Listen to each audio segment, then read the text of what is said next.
Before I started on YouTube, there were just a few Rocket League channels that I would watch.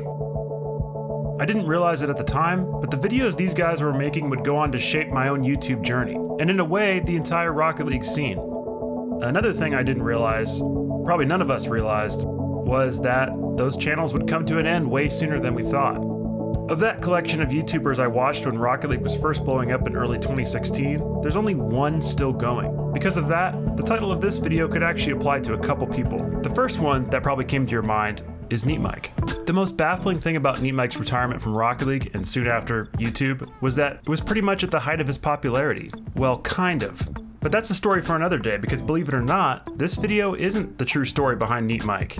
Although, I might need to make that now. When we talk about that OG collection of YouTubers though, another one that probably popped in your mind is John Sandman, a legendary energetic figure in the community that's been around since the early days of Rocket League and continues to consistently put out content, all while still having as much fun in the game as ever. And when I say consistent, I mean really consistent. John is a content machine and is on track to become the first Rocket League main YouTuber to hit 1 million subscribers. I honestly don't think he gets enough credit as one of Rocket League's YouTube founding fathers, basically. Another name that comes to mind is his teammate Wiffles, a creator who had already well established himself with a Minecraft channel when he first became involved in Rocket League. Together, those three creators made up F2, and I'd be lying if I say I wasn't heavily influenced by them, despite my own content being wildly different from theirs. There are, of course, many others that deserve to be mentioned in this video, and there are channels that were more similar to mine that influenced me, probably more than F2. But even so, those channels are also not what this story is about. So we're pretty far into this video and I still have yet to tell you who or what this video is about, and that's because sadly, you may have not even heard of it.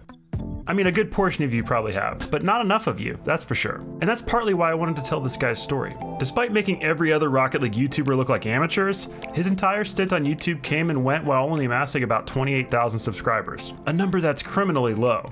And that's what this video is about. Today, I want to uncover a bit of Rocket League history and tell you the story of an underappreciated icon in the community that came and went all too soon, the impact he had, the challenges he faced, and most notably, who the heck this guy is. This is the true story behind League of Rockets. And I think that's the record for the longest intro on my channel, ever.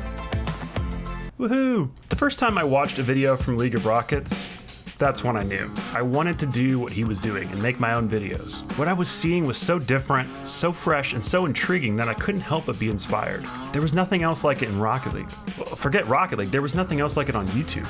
Before discovering his channel, I saw Rocket League as a fun-loving, goofy, casual car soccer game. But what League of Rockets taught me was that this game could be art. We will begin in the next video. I remember hearing that British narrator for the first time with the 2001 Space Odyssey inspired imagery, and I was hooked. But the thing is, the first couple videos from his channel just led to more questions. Who was this guy behind these videos? Viewers were not greeted with a personality and, kid-friendly comedy like on other YouTube channels. Instead, we got what can only be described as cinema.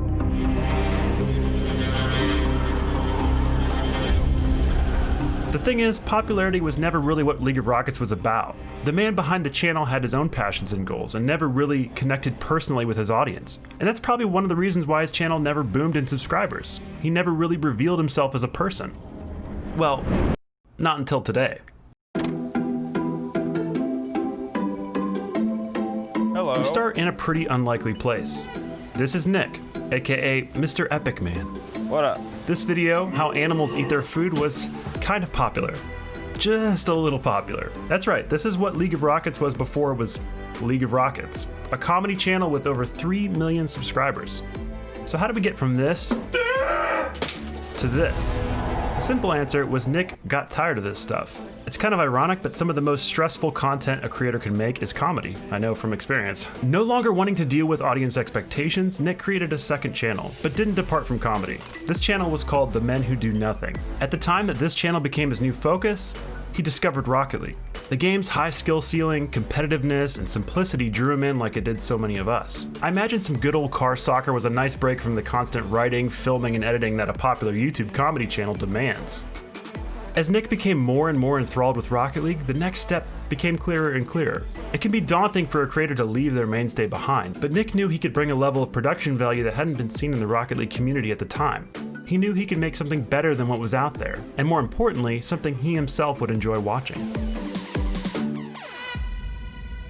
On November 15th, 2016, he uploaded the first video on his new channel, which he named League of Rockets, or Lore. The video was called Journey to Greatness, and to this day it only has around 17,000 views, a tiny amount compared to what Nick was used to. This didn't bother him though. He started League of Rockets like all his projects, his personal proving grounds to put out polished work that he himself would enjoy watching. He didn't care about the views. And the result was stunning. There is a path to victory in every match. Weak players do not understand this. Good players understand this and seek the path. Great players find the path.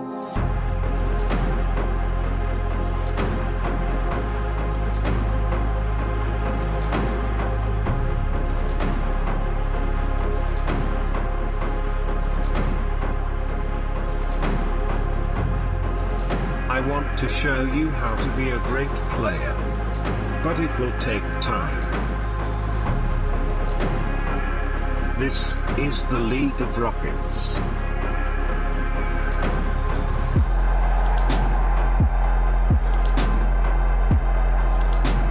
The first time I saw this video, I remember thinking, what in the world?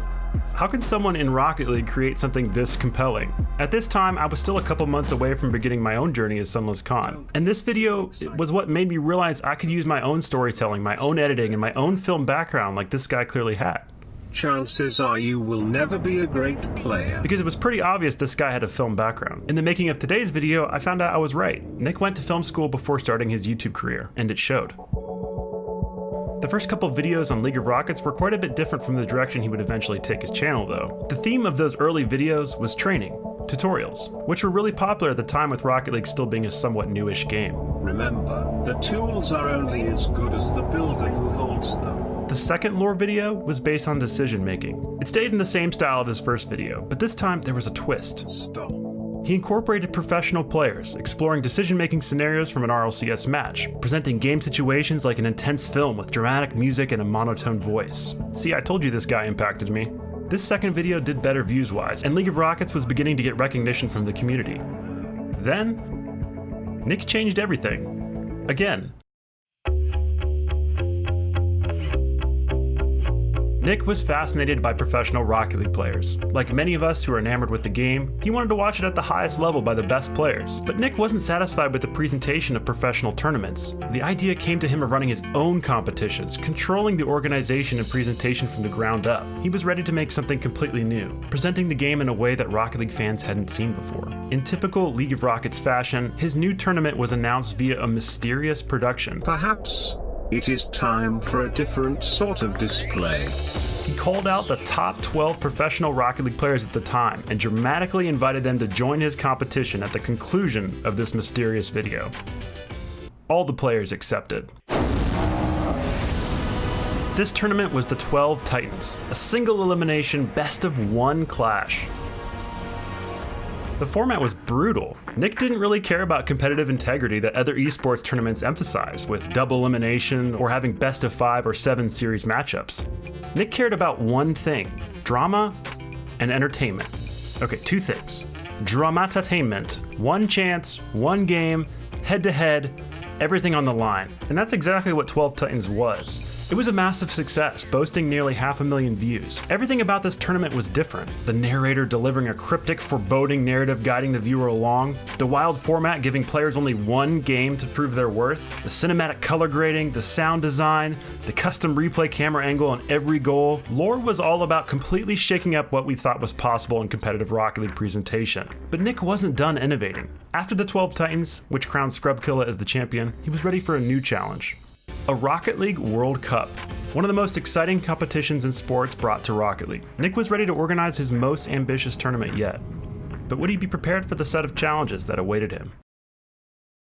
One of the staples of League of Rockets presentation is the fact that it's pre-recorded, edited content. The level of cinematic presentation that Nick demands is only achieved through hours and hours of editing after the fact. This was different than most online competitions, and many viewers hated the fact that they had to wait till well after the competition took place before they could finally watch the outcome.